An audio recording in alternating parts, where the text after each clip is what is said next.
Salut à tous et bienvenue au coachjeuxparier.com. Je suis très heureux de vous retrouver. J'étais parti en vacances pendant 2 semaines à Madrid, en Espagne, pour souffler un peu. J'ai eu beaucoup de coaching, vous savez, beaucoup de coaching de terrain, beaucoup de coaching de consultation. D'ailleurs, j'ai des coachings en permanence à Paris parce que je suis vraiment un des derniers maintenant coach séduction à Paris et les autres sont partis en exil ou en cavale. On en parlera plus tard, notamment un qui est parti en Italie, l'autre qui est parti aux États-Unis. Aujourd'hui, voilà, je suis vraiment le seul représentant à Paris du coaching et dommage, j'honore ma mission d'aider les hommes dans des situations de conflit ou de difficultés relationnelles, de timidité notamment. Bon bref, voilà, il y a beaucoup de sujets. Et dès que j'ai le dos tourné, alors là, attention, je vais donc lui tirer les oreilles, dès que j'ai le dos tourné, Stéphane Edouard parle de moi à nouveau. Alors, je sais pas, obsession, cristallisation, comme disait Stendhal, cristallisation amoureuse, je sais pas ce que c'est. Bon, bref, Stéphane Edouard a parlé de moi récemment, il y a 4 mois avec Soral. Il avait tenté de recevoir Soral. Il avait reçu Soral, je crois, en conférence un jour. Et un ami m'appelle, me dit Rémi, Stéphane Edouard parle encore de toi à nouveau. Donc, extrait. Il y en avait un qui s'appelait Potra. Ah ben lui, je m'en souviens. Rémi Potra, il s'appelait.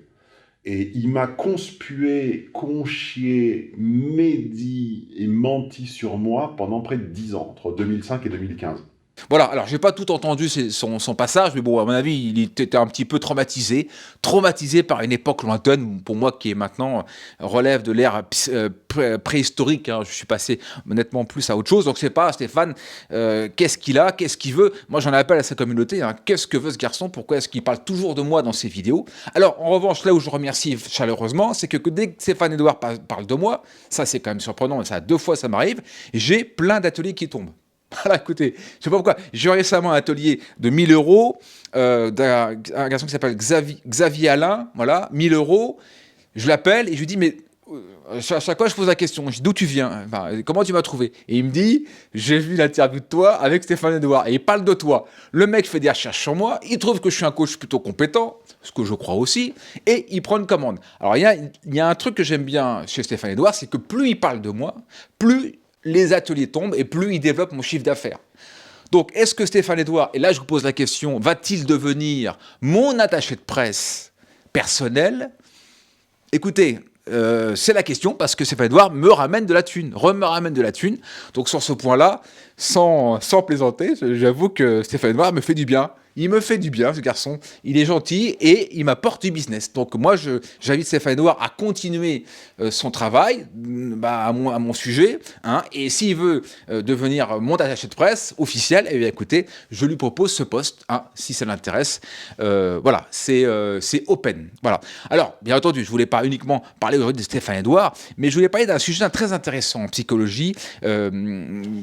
Qui pourra vous parler, vous faire résonance, hein, dans votre vie, avec vous-même, mais aussi avec votre copine ou avec vos amis, avec vos relations, c'est la projection.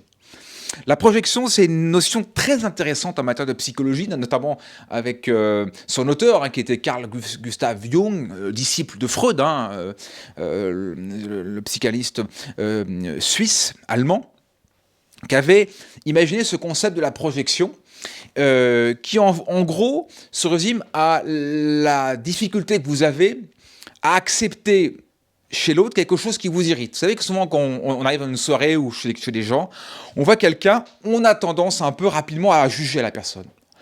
Freud disait qu'il était bien de commencer à avoir un sentiment sur une personne au bout de 2-3 rencontres. Et il n'avait pas tort. En France, on a tendance tout de suite à, un peu comme un porte-manteau, à mettre tout de suite, au bout de 15 secondes, un premier sentiment sur une personne. Et ça, c'est une erreur. Et aujourd'hui, on va donc parler de cette notion de projection. Vous allez voir qu'on va en parler tout ensemble et vous montrer de quelle manière apprivoiser cette notion de projection, faire que demain, vous cessiez, ou en tout cas vous preniez des distances par rapport à cette mauvaise habitude que vous avez à vouloir juger autrui, à mettre un nom sur quelqu'un, à mettre une impression sur quelqu'un, et au contraire, vous inviter à vous dire qu'est-ce que moi, peut-être, je n'ai pas résolu, qu'est-ce que je n'ai pas accepté en moi, que l'autre me renvoie quelque chose d'insupportable ou quelque chose de désagréable.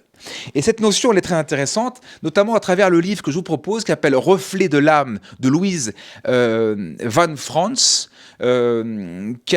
défini cette notion de projection comme cette définition. Un état de fait psychologique qui s'observe partout dans la vie quotidienne des hommes, à savoir le fait que nos idées concernant autrui ou diverses situations sont très souvent erronées, ce qui est vrai, ou sujettes à de faux jugements. Et c'est vrai qu'à une époque, moi par exemple, à titre d'exemple, avant d'avoir fait une psychanalyse, donc un travail d'acceptation de soi, de réconciliation, je pensais que beaucoup de gens que je voyais étaient des cons. Ça c'est marrant, je dis mais qu'est-ce qu'il est con?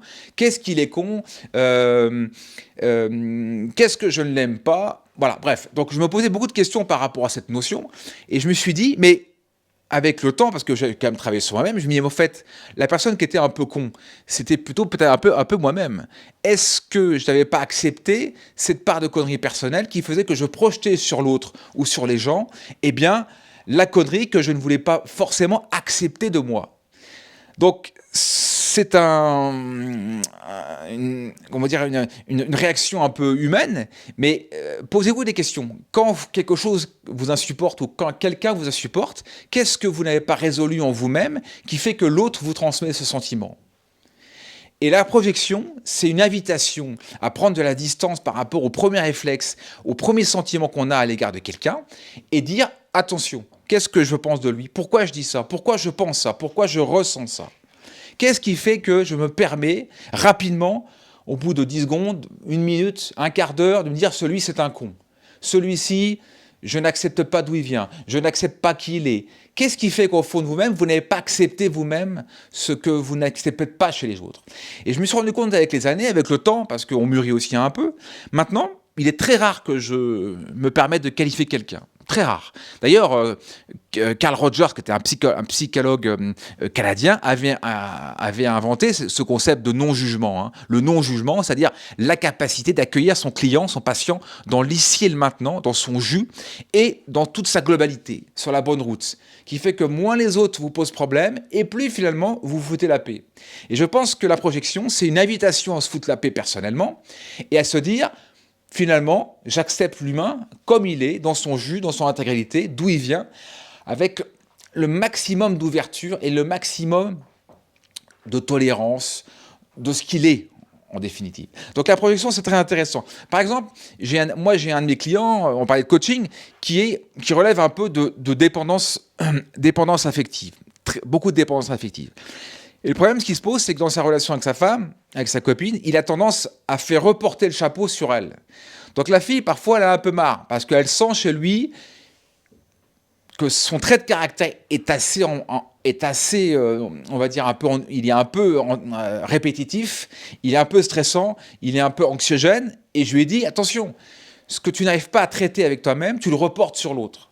Donc je lui ai dit, avant de commencer à reprocher à l'autre ce qu'elle est, qu'est-ce qui fait que tu ne te reproches pas des choses en toi-même? Vous voyez là la dynamique, la réaction?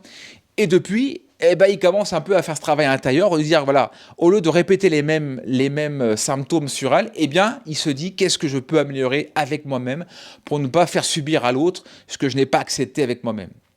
Ça, c'est un exemple que j'aime beaucoup évoquer.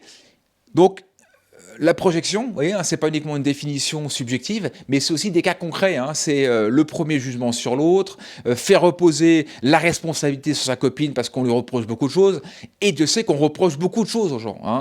On a tendance à reprocher des choses. Moins vous allez vous reprocher des choses sur vous-même, et plus vous allez laisser la liberté d'agir, la liberté de penser, la liberté tout court aux autres. Voilà, cette notion de projection, si vous voulez approfondir cette notion de projection, la projection, donc toujours en fait se foutre la paix pour foutre la paix aux autres, plus vous allez foutre la paix et plus vous allez foutre la paix aux autres. Et ça, même en termes de situation sociale, situation de vie, vous avez de plus en plus confort dans votre vie, dans vos séquences de vie. Et ça, je vous invite à lire ce bouquin donc, de Reflets de l'âme de Louise von Franz qui s'affiche là. Et également, je vous mets en fournée Le non-jugement de Carl Rogers. Vous avez comme ça 2 bouquins à approfondir. Là, je vous ai fait une petite version synthétique. Voilà, donc on est parti au début de Stéphane Edouard qui est peut-être dans une projection de moi-même. Et qu'est-ce qu'il projette sur moi? Qu'est-ce qu'il n'a pas résolu? Et qu'est-ce qui fait que tous les 3 mois, il fait une vidéo sur moi, en tout cas un passage sur moi? Eh bien, Voilà, c'était l'occasion de jouer avec à nouveau cette séquence de Stéphane Edouard sur moi et d'aller sur une explication d'ordre analytique, psychanalytique, c'est-à-dire la projection jungienne, hein, projeter sur quelque chose, sur quelqu'un, des choses qu'on n'a pas forcément compris en nous-mêmes. Hein. Donc méfiez-vous toujours de cette capacité qu'on a en France de juger très rapidement les gens. Hein. Prenez du temps, revoyez les gens 2 fois, 3 fois, 4 fois. Et peut-être après 4 fois, vous pourrez quand même commencer à avoir un premier sentiment ou une première impression sur les gens. Hein. Donc voilà.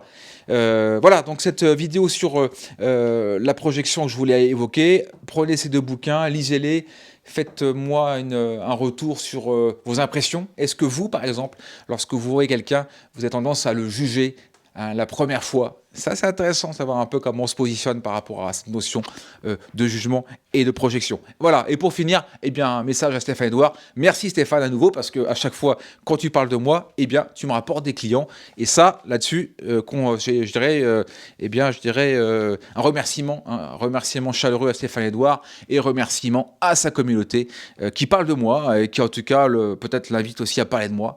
Et en tout cas, pour moi, ça me fait connaître et ça me permet d'aider encore des hommes, parce que c'est quand même mon objectif à Paris, d'aider le maximum de personnes. Voilà, merci à tous, on se retrouve très bientôt pour de prochaines interventions. Salut!